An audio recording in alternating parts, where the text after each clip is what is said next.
Mais c'est un projet très important. Il faudra comprendre là-dessus que nous avons voulu que le développement se fasse à la base. Alors, le chef de l'État avait constaté qu'il y avait un déficit criant en termes d'infrastructures de base, sociaux de base. Et alors, il s'est dit dans sa vision qu'il fallait qu'il y ait une dotation pour pouvoir suppléer au territoire. Parce qu'il y a un grand écart entre ce qui se fait au niveau urbain et au niveau de nos territoires. Alors, pour améliorer la gouvernance, ils ont pensé aux bâtiments administratifs, ils ont pensé aux services agricoles, ils ont pensé aux écoles, aux hôpitaux. Et ce sont des infrastructures sociales de base qui étaient en déficit criant. D'où ce programme présidentiel étroitement lié à la vie de l'État qui veut améliorer le quotidien du Congolais. Et voilà, il y a une phase où il y a des retombées.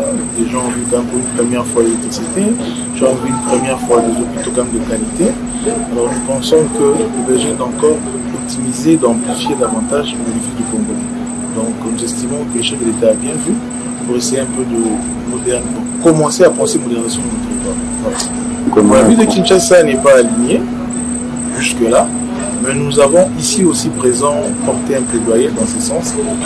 Il y a des experts de Kinshasa qui étaient répartis dans différentes commissions où nous avons bien voulu que, comme la ville de Kinshasa aussi est en même temps urbain, périurbain et rural, il y a des coins de Kinshasa où les infrastructures de base aussi est en déficit et nous pensons que ça serait aligné, ça pourra aussi améliorer les conditions de vie de nos populations, surtout dans le milieu urbano-rural ou périurbain, voilà, où il y a une nécessité criante quant à ça. Donc ce plan-là a été porté ici dans cette conférence et nous pensons que les agences concernées dans l'implémentation voudront bien aligner aussi la ville de Kinshasa dans ces coins-là. Parce qu'il y a des endroits où Kinshasa et, admettons, Kwango, ils sont en proximité.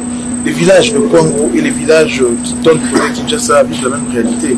Or, s'il y a des programmes qui vont aussi pour soulager ces coins de Kinshasa, ça pourra toujours apporter du bon cœur à cette population qui reste. Il faut comprendre que moi, d'abord, je suis de la famille politique du chef de l'État. Je suis membre de l'UDPS, député élu de l'UDPS, gouverneur élu dans un tandem Union Sacrée.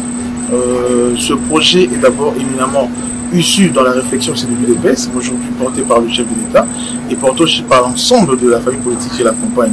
Donc cela est fait en alignement de cette vision-là. Le chef a mis sur le pavé la nécessité que les Congolais réfléchissent. On ne peut pas se l'interdire de réfléchir. Si nous estimons que cette constitution comporte des gènes quand même qui ne nous favorisent pas, ou soit devient obsolète, c'est tout à fait normal que nous puissions penser soit dans son changement, soit dans sa révision. En fait, tout est volonté de la population. Vous voyez, si aujourd'hui nous estimons que nous voulons plus de lois, des dispositions dans notre constitution qui vont nous permettre de pousser au mieux les prochaines de la population, ce n'est qu'une pensée très salutaire que nous avons soutenue avec force. Moi particulièrement, j'ai le devoir moral d'accompagner d'abord une initiative portée par mon parti, mais également portée par mon président qui est aussi membre de mon parti. C'est vrai qu'aujourd'hui il est pour tout le monde, mais il est aussi de notre parti. Nous avons tout intérêt à soutenir avec force cette position qui demande à tout Congolais de commencer par réfléchir. C'est pas mauvais. C'est pas mauvais. D'ailleurs, à un moment donné, on dira encore plus sur la question. Bon, toi qui n'a si ma dissolution en constitution ou essayer à ce que le chef de l'État a Koutanaka, a gouverneur, Natinete, Batala, Rabat, Evaluaka, la problématique aux autres à niveau de la province, vous voyez, pour la communication pour Tala, pour pousser davantage la population d'Abisso en développement. Parce que mon Canabisso, ils allaient jusque-là dans la forme décentralisée, parce que tout le développement est à la base. Vous voyez, alors c'est là pour tout le niveau des provinces.